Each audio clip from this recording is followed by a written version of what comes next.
Hello everyone and welcome to my YouTube channel. तो आज बहुत ही इंपॉर्टेंट ट्रिक लेके हम आए हैं थर्मोडायनेमिक एंड स्टैटिस्टिकल मैकेनिक्स के लिए।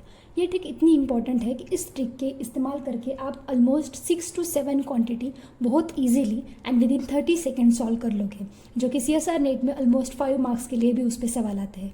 तो यहाँ पे ट्रिक्स भी देखेंगे और PYQs भी हम सॉल्व करेंगे। चलिए तो शुरुआत करते हैं। जैसे कि सपोज मान लीजिए आपको डायमेंशंस पता है, D अगर मैं डायमेंशन मान लूँ, ठीक है, और आपको पता है कि एनर्जी मोमेंटम की पावर को रिलेटेड है, यहाँ पे पावर S है। अब ये पावर S कैसे हो सकती है? जैसे कि अगर मैं बात यहाँ पे कंसिडर कर लेती हूँ नॉन रिलेटिविस्टिक, तो नॉन रिलेटिविस्टिक केस में हम कुछ इस तरीके से एनर्जी को लिखते हैं, E is equals to P²/2m। तो यानी S यहाँ पे क्या आ गया, 2 आ गया। ठीक है, अगर मैं बात करूँ रिलेटिविस्टिक की तो रिलेटिविस्टिक के केस में हम लिखते हैं E is equals to PC, यानी यहाँ पे S की वैल्यू कितनी होगी, 1 हो गई। तो इस तरीके से नॉन रिलेटिविस्टिक और रिलेटिविस्टिक में आपको S को फाइंड आउट करना है। डायमेंशन प्रॉब्लम में दी जाएगी, ओके। अगर नहीं दी है तो बाय डिफॉल्ट आपको 3 डायमेंशन लेनी है और इसका इस्तेमाल करके आप डेंसिटी ऑफ स्टेट निकाल सकते हो, जो कि डिफाइन किया जाता है density of state is proportional to E की पावर D/S-1। ये पावर में -1 है, ठीक है, E की पावर D/S-1। चलिए तो इससे ना मैं एक टेबल बना देती हूँ, आप इस टेबल को याद रख लीजिएगा, दिमाग में प्रिंट कर लीजिएगा, ये बहुत ज़्यादा हेल्पफुल रहेगा आपके एग्जाम के लिए। जैसे कि अगर मैं बात करती हूँ यहाँ पे, ठीक है, ये है हमारे पास, ये है नॉन रिलेटिविस्टिक केस, ठीक है, और ये हमारे पास है रिलेटिविस्टिक, ओके। तो अब देखिए 1D के केस में, 2D के केस में, 3D के केस में इस टेबल को अगर याद रखोगे तो 6 केसेस सॉल्व हो जाएगी। देखिए नॉन रिलेटिविस्टिक के केस में 1D है तो S की पावर, नॉन रिलेटिविस्टिक में S की पावर 2 रहती है, S की पावर 2, और यहाँ पे S की पावर 1 रहती है। तो इस फॉर्मूले का इस्तेमाल करके आप डेंसिटी ऑफ स्टेट तुरंत बता सकते हो, जो कि यहाँ पे आएगा 1/√E को प्रोपोर्शनल, E की पावर 0 यानी independent of energy and √E की पावर, ठीक है। यहाँ पे आ जाएगा E की पावर 0, E की पावर 1 एंड E की पावर 2। ये टेबल हमने बनाया है डेंसिटी ऑफ स्टेट का, यानी नंबर ऑफ माइक्रोस्टेट पर इंटरवल ऑफ एनर्जी। इस पे बहुत सारे सवाल आते हैं, कुछ सवाल आपको ग्राफ्स में भी पूछे जाएंगे कि density of state versus energy का जो कर्व आएगा उसका ग्राफ ड्रॉ प्लॉट करो, या फिर ग्राफ जो है वो प्लॉट करो। तो इस तरीके से अगर आपको रिलेशन पता है तो आप तुरंत चुटकी में इसका ग्राफ जो है वो प्लॉट कर सकते हो, ठीक है। तो ये हो गया हमारी एक क्वांटिटी जिससे हमने डायमेंशन और S का इस्तेमाल करके डेंसिटी ऑफ स्टेट और एनर्जी का रिलेशन फाइंड आउट किया। अब सेकेंड क्वांटिटी हम देखते हैं माइक्रोस्टेट। नंबर ऑफ माइक्रोस्टेट आप कैलकुलेट करते हो माइक्रोकैनिकल एनसेम्बल में, ओके। तो नंबर ऑफ माइक्रोस्टेट कैलकुलेट कैसे किए जाएंगे? डेंसिटी ऑफ स्टेट क्या रहता है? Density of state is nothing but number of microstate पर इंटरवल ऑफ एनर्जी। तो इसका मतलब अगर हम इसको इंटीग्रेट करेंगे G(E)dE को, तो हमें नंबर ऑफ माइक्रोस्टेट पता चल जाएंगे। G(E) हमारा E की पावर D/S-1 को प्रोपोर्शनल है, तो यहाँ से हम लिख सकते हैं E की पावर D/S से प्रोपोर्शनैलिटी आएगी। डायमेंशन पता है, S पता है, तो माइक्रोस्टेट का और एनर्जी का प्रोपोर्शनैलिटी भी पता चल गया। इसका भी आप अकॉर्डिंगली ग्राफ प्लॉट कर सकते हो, ठीक है, ओके। इसका भी ऐसे चार्ट आप बना सकते हो। तो ये सेकंड क्वांटिटी होगी। थर्ड क्वांटिटी देखिए, जब हम टोटल एनर्जी निकालते हैं तब टोटल एनर्जी निकालने के लिए हम कुछ इस तरीके से करते हैं, distribution function, then density of state and corresponding energy के ऊपर इंटीग्रेट। इस तरीके से यहाँ पे प्रोबेबिलिटी का काम करता है। Density of state into energy, इनको हम इंटीग्रेट करते हैं 0 से लेके इन्फिनिटी तक, कुछ ऑल पॉसिबल एनर्जी लेवल्स के ऊपर। तो यहाँ से हमें टोटल एनर्जी पता चलती है। अब डेंसिटी ऑफ स्टेट E की पावर D/S-1 को प्रोपोर्शनल है, तो ये इंटीग्रल का E की पावर D/S इंटू D ये आ जाएगा, राइट। तो इसको अगर आप सॉल्व करोगे तो यहाँ से पता चलेगा U will be proportional to E की पावर D/S+1, ओके। तो इस तरीके से टोटल एनर्जी सिस्टम की E की पावर D/S+1 को प्रोपोर्शनल आ गई। तो हमने टोटल एनर्जी भी यहाँ पे निकाल ली, ओके, ठीक है। अब याद रखो अगर ये फर्मी एनर्जी है तो फर्मी एनर्जी हम कुछ ऐसे लिखते हैं, EF is equals to KBTF, right, Fermi temperature. तो यहाँ से आप बता सकते हो U will be proportional to T की पावर D/S+1। तो इसका मतलब टेम्परेचर से भी प्रोपोर्शनलिटी हमें पता चल गई, टोटल एनर्जी की E के साथ प्रोपोर्शनलिटी भी हमें पता चल गई, ठीक है। तो ये हो गई थर्ड टर्म हमारे पास। अब हम फोर्थ टर्म की तरफ चलते हैं, टोटल नंबर ऑफ पार्टिकल्स या फिर number density.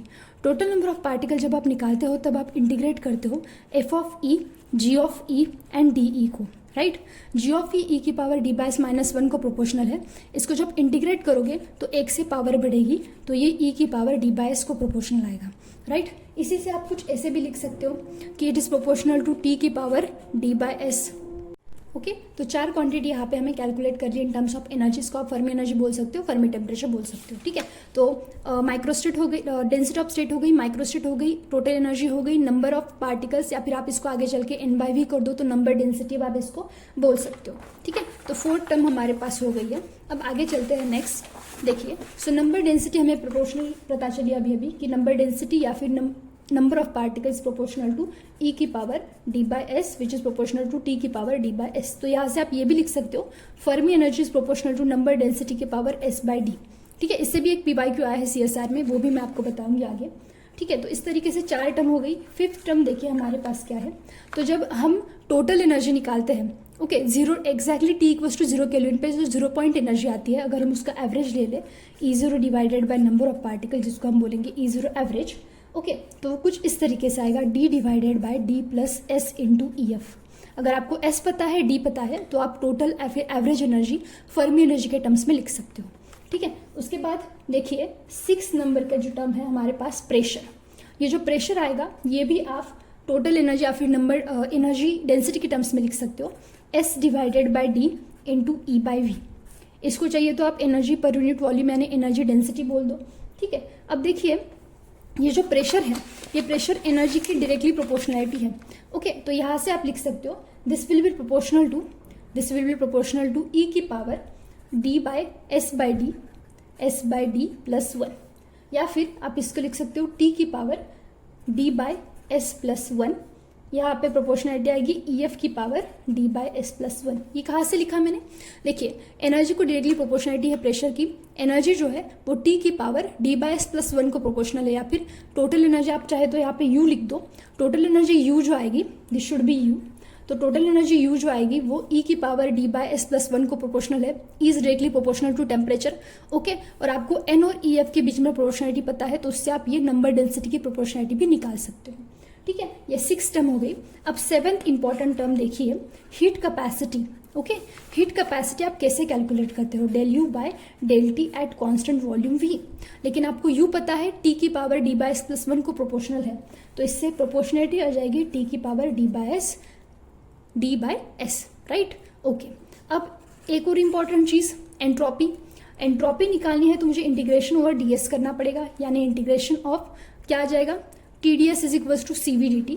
So CVdT divided by temperature T, okay. CV T की पावर D/S को प्रोपोर्शनल है, तो ये इंटीग्रल आ गया T की पावर D/S माइनस 1 को प्रोपोर्शनल आ गया। तो यहाँ से हम एंट्रोपी लिख सकते हैं प्रोपोर्शनल टू T की power D/S, proportional to T की पावर D/S। तो देखिए कितनी क्वांटिटीज हमें यहाँ पे पता चली है, entropy, CV, pressure, then average energy, Fermi energy, और इससे पहले हमने ऑलमोस्ट 4 क्वांटिटी देखी। चलिए तो इन सभी का अब एप्लीकेशन देखते हैं, कुछ CSR नेट के PYQ सॉल्व करते हैं। कितना हेल्पफुल रहेगा ये ट्रिक, ये भी चेक कर लेते हैं। देखिए तो यहाँ पे मैंने कुछ PYQs लिखे हैं, आपको दिख रहे होंगे। देखिए CSR नेट दिसंबर 2011 में ये सवाल आया है, 2011 में। If the number density of free electron gas in a 3D is increase 8 times it's Fermi temperature will be. अब आपको पता है नंबर डेंसिटी एंड टेम्परेचर के बीच में क्या रिलेशन है। सबसे पहले number density is proportional to Fermi temperature, Fermi energy की पावर D/S, ओके। तो इसी से Fermi temperature, Fermi energy directly proportional है फर्मी टेम्परेचर को, सो TF की पावर आप D/S ऐसे लिख सकते हो। आपको डायमेंशन दिया हुआ है 3, ओके, ठीक है। और density of free electrons gas बोला हुआ है, तो इसमें ना E जो है वो लिखते हैं हम P² है, तो इससे आप बता सकते हो S की वैल्यू यहाँ पे 2 आएगी। S की वैल्यू यहाँ पे क्या आएगी? 2 आएगी। अब इन्होंने बोला है if the number density of free electron gas in a 3D is increase by 8 times. अगर नंबर डेंसिटी 8 टाइम्स से इंक्रीज हो रही है तो यहाँ से हम लिखेंगे TF is proportional to number density की पावर S/D, ठीक है, ओके। तो जो नया TF प्राइम आने वाला है, ओके, नया TF प्राइम आने वाला है डिवाइडेड बाय ओरिजिनल TF, इसको हम लिख सकते हैं N प्राइम अपॉन N की पावर S/D, ओके। अब नई जो डेंसिटी है वो 8 टाइम्स से इंक्रीज हुई है, तो यहाँ पे 8 आ जाएगा। 8N डिवाइडेड बाय N की पावर S हमारे पास 2 है, D हमारे पास 3 है, ठीक है। तो इसी को मैं कुछ लिख सकती हूँ 2 की पावर 3 इंटू 2/3, यानी ये आ जाएगा 4। तो इसका मतलब जो नया फर्मी टेम्परेचर है वो ओरिजिनल से 4 टाइम्स से बढ़ेगा, तो इसका answer option number A correct आएगा, increase by the factor of 4, ठीक है। नेक्स्ट क्वेश्चन देखिए, ये तो एज इट इज सवाल आया है CSR नेट में, फॉर्मूला पूछा directly. Consider system of non interacting particles in D dimensions obeying the dispersion relation A E की पावर एस। तो यहाँ पे मोमेंटम जो वेव वेक्टर रहता है, आपको पता है पी हम एच कट के लिखते हैं, तो अगर एस के की पावर एस है, इसका मतलब मोमेंटम की भी पावर एस है, ठीक है। Where epsilon is the energy, K is a wave vector, S is an integer and A is a constant. The density of state of N of E is proportional to. आपको पता है density of state energy की power d/-1 होता है, तो यहाँ पे ज़्यादा दिमाग लगाने की जरूरत नहीं, सीधा आप फॉर्मूला लिख सकते हो, option number B is correct. तो 2011, 2012 उसमें एक सवाल आया है।